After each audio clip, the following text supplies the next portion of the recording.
Hey everyone! Welcome back to another episode of Mastering English with Podcasts. So before we dive into the Q&A, let's quickly recap what we covered in the last segment: how to improve English fluency in 5 months.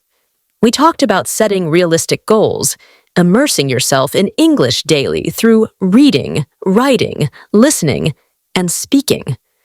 We also highlighted the importance of practice with native speakers, using tools like podcasts, recording yourself to monitor progress, and, of course, not being afraid to make mistakes.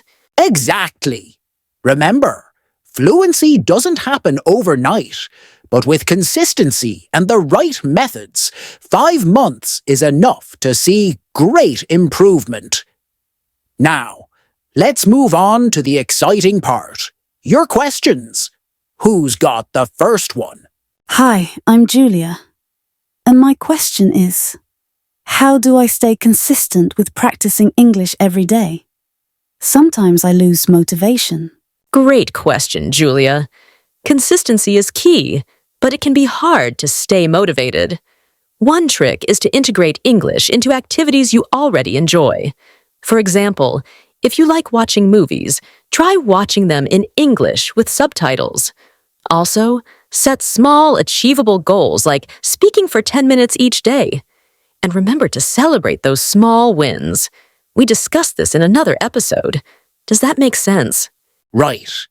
And you can also track your progress. Keep a journal of new words or phrases you learn every day. It's really motivating to look back and see how far you've come. Moving on to the next question. Hi, I'm Mark. How can I improve my pronunciation in 5 months? Hey, Mark! To improve pronunciation, it's important to listen to native speakers. Podcasts, YouTube videos, or even songs are helpful. Mimic the way they speak. One trick is to record yourself speaking and compare it with a native speaker. You can also try shadowing exercises, where you repeat what they say in real time. Have you tried that before? And don't forget tongue twisters. They're a fun way to practice difficult sounds. For example, try saying, "She sells seashells by the seashore," 5 times fast. Ready for the next question. Hi, I'm Alice. Is it better to focus on speaking or listening to improve fluency? Hi, Alice. Both are important, but I'd say listening comes first. The more you listen, the more natural speaking will become.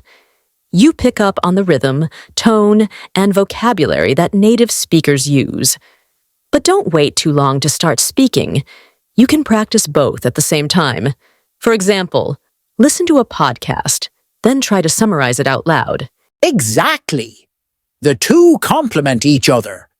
If you only listen, you might understand a lot but struggle to express yourself. But if you practice speaking regularly, you'll build confidence over time. Next question, please. Hi, I'm David. What should I do if I don't have a language partner to practice speaking with? Good one, David. You don't necessarily need a language partner to improve. You can talk to yourself. Seriously, try narrating your day or explaining things you're doing in English. It sounds silly, but it works. You can also use language exchange apps to find a partner or even join online communities like English-speaking forums or social media groups. And, like Ricky mentioned earlier, recording yourself and listening back is another great way to improve. Even without a partner, you can still make a lot of progress. All right, moving on to the next question. Hi, I'm Emma. How can I make learning English more fun? Hi, Emma. Great question. To make learning fun, try incorporating your hobbies. If you love cooking, watch recipes in English. If you're into gaming, switch the language settings to English and chat with other players. The idea is to blend learning with activities you enjoy, so it doesn't feel like a chore. Yeah, and challenge yourself with games like crossword puzzles or word searches in English. That way, you're learning without even realizing it. Next question. Hi, I'm Leo. How much time should I spend each day practicing English? Hey, Leo, you don't need to spend hours each day. Even 30 minutes of focused practice can make a big difference. The key is consistency. It's better to practice for 30 minutes every day than to cram for 5 hours once a week. And mix it up. Listen, speak, read, and write. Each skill reinforces the others, so a little bit of everything every day goes a long way. All right, next question. Hi, I'm Claire. What are some good resources for improving English in 5 months? Hi, Claire. There are tons of resources out there. For listening, podcasts like ours are great. For reading, try graded readers or news websites like BBC Learning English. For speaking, language apps like HelloTalk or Tandem can connect you with native speakers. And don't forget YouTube channels that focus on English learning. Yeah, and for writing, you can use language platforms like Grammarly to check your grammar. These resources, used together, will give you well-rounded practice. Moving on to the next question. Hi, I'm Ryan. How do I measure my progress over 5 months? Hey, Ryan. Measuring progress is super important. One way is to take regular speaking or writing tests, either online or with a tutor.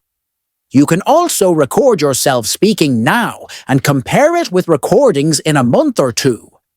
Another good idea is to track the number of new words or phrases you've learned. Also, keep an eye on how comfortable you feel using English in everyday situations. If you're able to express yourself more easily or understand more, that's progress. And don't forget to celebrate those small wins. Moving on to the next question. Hi, my name is Priya. My question is, how can I make time to practice English every day while managing a busy work schedule? Great question, Priya. It can be tough to fit English practice into a busy schedule, but the key is to integrate English into your daily routine. For example, listen to English podcasts or audiobooks during your commute. Write short emails in English at work, or even spend 10 minutes reading before bed. The idea is to find pockets of time. Does that sound doable? And you can start small, like Ricky said. 10 minutes a day is a great start. What about trying to think in English while doing simple tasks like cooking or exercising? You'll be surprised at how much progress you can make with consistent, small steps. Moving on to the next question. Hi, I'm Lucy. What should I do when I feel stuck and it seems like my English isn't improving? Great question, Lucy. It's normal to hit a plateau. When you feel stuck, try switching things up. If you've been reading a lot, focus more on speaking or listening. You can also set smaller, achievable goals, like mastering a specific topic or skill.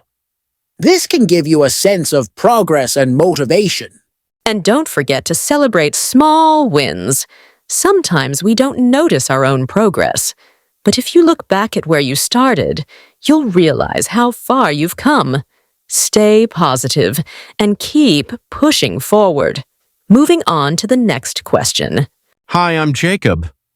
How often should I speak English with a native speaker to improve my fluency? Hey, Jacob! Speaking with a native speaker is great, but don't stress about how often. Even once or twice a week is fantastic. What's important is the quality of your conversations. Use those opportunities to practice new vocabulary and challenge yourself with different topics. Try talking about your day or discussing an article you read. That way, each conversation is a learning experience. And don't worry if you can't find a native speaker. What's important is to speak consistently, even with non-native speakers or on language apps. Practice is practice. Last question. Hello, I'm Mary. Should I focus more on grammar or conversation if I want to become fluent in 5 months? Hi, Mary. That's a fantastic question. In my opinion, conversation should take priority because fluency is about communicating. You don't need perfect grammar to be understood. However, basic grammar is still important, so try to focus on both.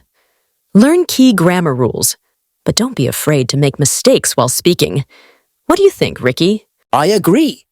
Focus on using the language first, and the grammar will improve with practice. Conversations help build fluency naturally. The goal is to communicate, not to be perfect. Well, that's it for today. Thank you all for your amazing questions. Remember, improving your English in 5 months is totally possible with dedication and the right approach. Absolutely. Stay consistent, have fun with the process, and don't be afraid to make mistakes. We'll see you in the next episode. Until then, keep practicing. Stay positive, and remember, every small step you take brings you closer to fluency. Bye for now.